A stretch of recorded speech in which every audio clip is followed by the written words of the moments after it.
Good morning बच्चों। आज हम क्लास 4 में चैप्टर पार्ट 1 पढ़ेंगे जिसका नाम है जग आलोकित कर दो। क्या नाम है?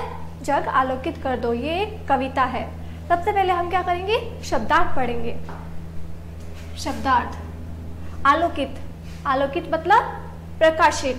क्या होता है आलोकित मतलब? प्रकाशित। प्रकाशित। प्रभामंडल। प्रभामंडल मतलब प्रकाश का घेरा। प्रकाश का घेरा। थल। थल मतलब पृथ्वी। थल मतलब पृथ्वी। शीतल। शीतल मतलब ठंडा। शीतल मतलब क्या होता है? ठंडा। धवल। धवल मतलब सफेद। धवल मतलब सफेद। असंख्य। असंख्य मतलब अनगिनत। असंख्य मतलब क्या होता है? अनगिनत। लहर। लहर मतलब तरंग। लहर मतलब तरंग। चेतन। चेतन मतलब सजीव। चेतन मतलब सजीव। तल। तल मतलब सतह के नीचे। तल मतलब क्या होता है? सतह के नीचे।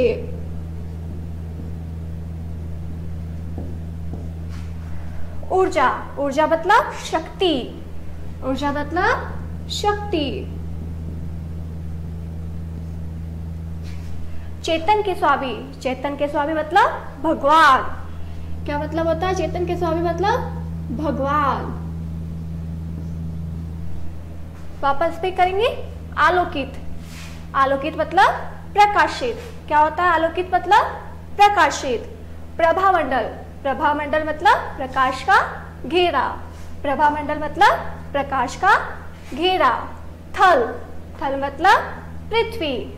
थल मतलब क्या होता है? पृथ्वी। शीतल। शीतल मतलब ठंडा।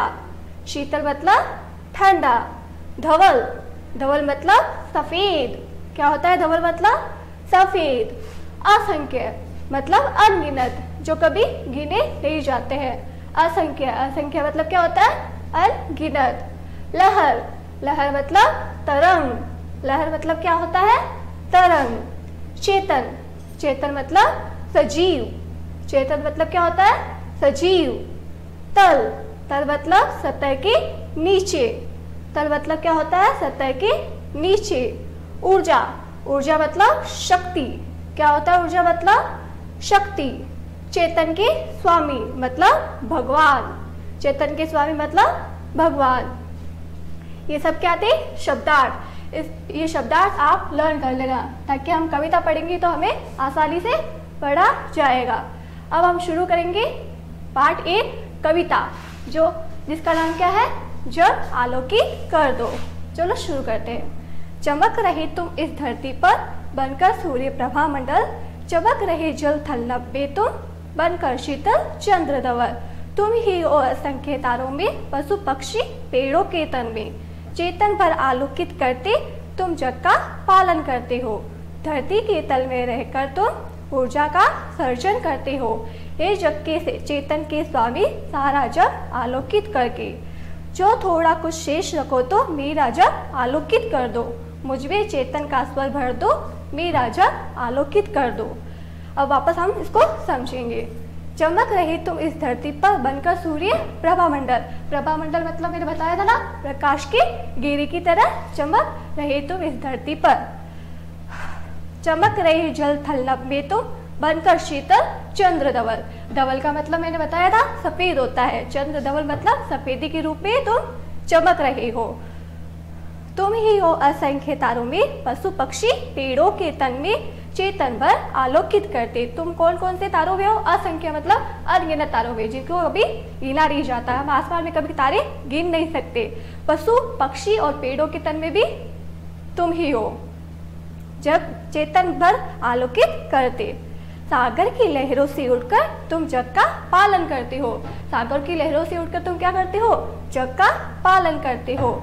धरती के तल में रहकर, धरती के तल मतलब धरती के सतह के नीचे रहकर तुम जग का पालन करते हो। ऊर्जा का क्या करते हो? सर्जन करते हो। ऊर्जा मतलब शक्ति, उसको सर्जन करते हो, शक्ति देकर उसका सर्जन करते हो। हे जग के चेतन के स्वामी सारा जग आलोकित करिए। हे जग के चेतन के स्वामी, चेतन मतलब मैंने बताया था सजीव होता है। स्वामी तो सारे जग को आलोकित करके, जो थोड़ा कुछ शेष रखो तो मेरा जग आलोकित कर दो। अगर कुछ भी शेष रहे, कुछ भी बाकी रहे, शेष मतलब बाकी रहना रहे, तो तुम मेरा क्या करो? जग आलोकित कर दो, मतलब प्रकाशित कर दो। मुझ भी चेतन का स्वर भर दो, मेरा जग आलोकित कर दो। मुझ भी क्या कर दो? चेतन का स्वर भर दो, मेरा जग आलोकित प्रकाशित कर दो। ये छोटी सी कविता थी जिसके बारे में मैंने बताया था आपको। ये कविता आप इसको देख के पढ़ लेना। इसको पीडीएफ के जरिए मैं आपको भेजूंगी। इसको अगर आपके पास बुक नहीं है तो उस पीडीएफ के जरिए आप इसको पढ़ सकते हो। ये कुछ शब्दार्थ दिए गए हैं जिसको आप लर्न करना। एक बार वापस रिपीट करती हूँ मैं। आलोकित मतलब प्रकाशित, प्रभामंडल प्रकाश वगैरह, थल पृथ्वी, शीतल ठंडा, धवल सफेद, असंख्य अनगिनत, लहर तरंग, चेतन सजीव, तल सतह के नीचे, ऊर्जा शक्ति, चेतन के स्वामी भगवान। इस कविता में भगवान को चेतन का स्वामी कहा गया है। ठीक है, ओके, थैंक यू। ये कविता यही खत्म होती है। आपका वर्क पीडीएफ के जरिए भेज दिया जाएगा। ओके।